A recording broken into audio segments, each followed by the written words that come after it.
నమస్కారం ఫ్రెండ్స్, మొదటగా మన V55 న్యూస్ ఛానల్ చూస్తున్నటువంటి వాళ్ళైతే మన ఛానల్ అయితే సబ్స్క్రైబ్ చేసుకోండి. వైఎస్ జగన్మోహన్ రెడ్డి గారు వంశీ అరెస్ట్ అయిన తర్వాత ఒక కీలకమైనటువంటి వ్యాఖ్యలు చేశారు.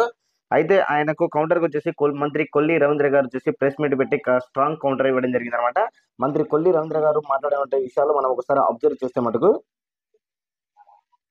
ఏం మాట్లాడుతా ఉన్నాడు ఆయన? పోలీసులు దుస్తులుగా వ్యవహరిస్తా ఉన్నారు. వంశీ ఏం తప్పు చేయలే, అందంగా ఉంటాడు కాబట్టి అరెస్ట్ చేశారు. ఏంటి అందం? ఏం మాట్లాడుతున్నాడు అసలు? అతను మనిషియా లేకపోతే రవీంద్ర గారు మాట్లాడే విషయాలు రిటైర్ అయిపోయినా తీసుకొచ్చి నిలబెట్టి గుంటూరు తీస్తారు. ఎవరు గుంటూరు తీస్తారు? నిన్ను ఎవరు తీశారు? గుంటూరు అసెంబ్లీకి ఎలాంటి భయం? 51 మంది ఎమ్మెల్యేలు ఉంటే నేను 11 మందిని గుంటూరు తీసుకుంటాను. సో ఇది మంత్రి కొల్లి రవీంద్ర గారు వచ్చేసి జగన్ కు చేసినటువంటి వ్యాఖ్యలకు వచ్చేసి ఆయనటువంటి కౌంటర్ ఇవ్వడం జరిగింది. స్ట్రాంగ్ కౌంటర్ ఇచ్చాడు అనేది మనకు ఆ యొక్క వీడియో చూస్తే అర్థమవుతుంది. పోలీసులు తొత్తుగా వ్యవహరిస్తున్నారు అని ఆయన మాట్లాడడం జరిగింది. అదేవిధంగా పోలీసులు తప్పు చేశారు కాబట్టి సప్త సముద్రాల్లో అవతలు ఉన్నా కూడా వాళ్ళని తీసుకొచ్చి మళ్ళీ గుడ్డలు ఉడదీస్తానని అంటున్నారు. అంటే వాళ్ళు గుడ్డలు మీకు ఉడదీసేది కాదు, ఆల్రెడీ మనకు జరిగినటువంటి ఎన్నికలలో మీకు గుడ్డలు ఉడదీసి 111 సీట్లు ఇచ్చారు అనేది ఆయన కీలకమైనటువంటి వ్యాఖ్యలు చేశారన్నమాట.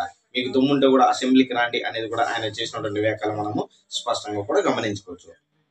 ఈ యొక్క వీడియో